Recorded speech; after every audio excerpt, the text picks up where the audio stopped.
केळीच्या दरात मागील 5 दिवसांपासून काहीशी नरमाई दिसते। केळीचे दर एका आठवड्यात 300 ते 500 रुपयांनी कमी झालेत। सध्या बाजारात केळीला प्रति क्विंटल सरासरी 1200 ते 1500 रुपयांच्या दरम्यान दर मिळतोय। बाजारातील केळीची आवक कमी आहे, मात्र मागणी सुद्धा कायम आहे। नंदुरबारच्या बाजारात आरोग्यदायी जांभळाची आवक वाढली। जांभळाची आवक चांगली आहे, मात्र दरातही तेजी दिसते। नंदुरबारच्या बाजारात जांभळाला 200 रुपये तर आकाराने मोठ्या असलेल्या जांभळाचे दर हे 300 रुपये प्रति किलो पर्यंत आहे।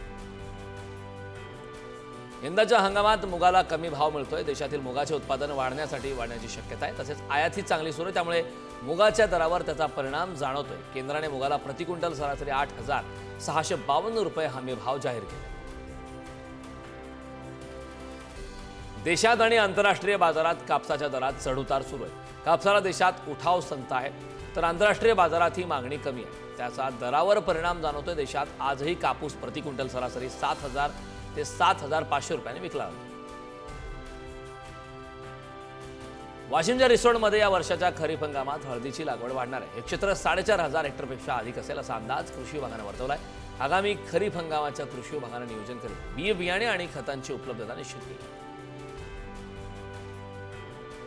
बाजारात भुईमुगाच्या शेंगाची आवक कमी झाली आहे, तर भुईमुगाला मागणी सुद्धा चांगली आहे। त्यामुळे बाजारात भुईमुगाला 3,000 ते 4,000 रुपयांदरम्यान दर मिळतो। बाजारातील आवक आणखी काही दिवस कमी राहण्याचा अंदाज आहे। खानदेशात ऊसाचं गाळप 24 लाख टनावर पोहोचलंय। नंदुरबारमधील साखर कारखान्यांकडून अधिकचं गाळप झालंय। सर्वाधिक गाळप समशेरपूर येथील कारखान्याने केलंय। त्यापाठोपाठ जळगावातील कारखान्यांनी गाळप केले। ऊस गाळप नंदुरबारने मागच्या वेळी मात्र आघाडी घेतली। अहिल्यानगर जिल्ह्यात पशुसंवर्धन विभागाकडून पशुपालकांना जनावरे अनुदानावर देण्यात येणार, तर विविध योजनांतर्गत दुधाळ गाई, म्हैस, शेळी, मेंढी इत्यादी जनावरे अनुदानावर देण्यात येणार आहेत। अर्ज करण्याची अंतिम तारीख 2 जून असून आतापर्यंत 6,132 अर्ज दाखल झाले।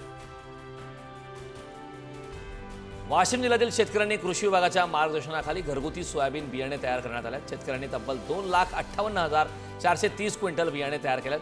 या बियाण्यांची उगवण क्षमता 70% अधिक आहे।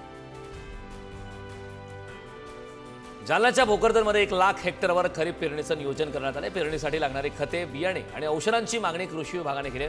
पावसाळा येऊन ठेपल्याने खरीपापूर्वी मशागतीच्या कामांची मात्र लगबग सुरू आहे। नंदुरबार जिल्ह्यात पपई आणि केळीची लागवडीला सुरुवात झाली। 4,000 हेक्टर क्षेत्रावर पपई आणि केळीची लागवड करण्यात आली, परंतु गेल्या वर्षीच्या तुलनेत यावर्षी लागवडीचे क्षेत्र घटले।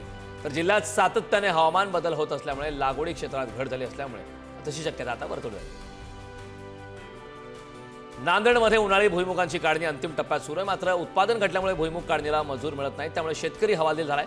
यामुळे उत्पादनात घट आल्याने शेतकऱ्यांचं मोठ्या प्रमाणात नुकसान भरपाई देण्याची मागणी केली।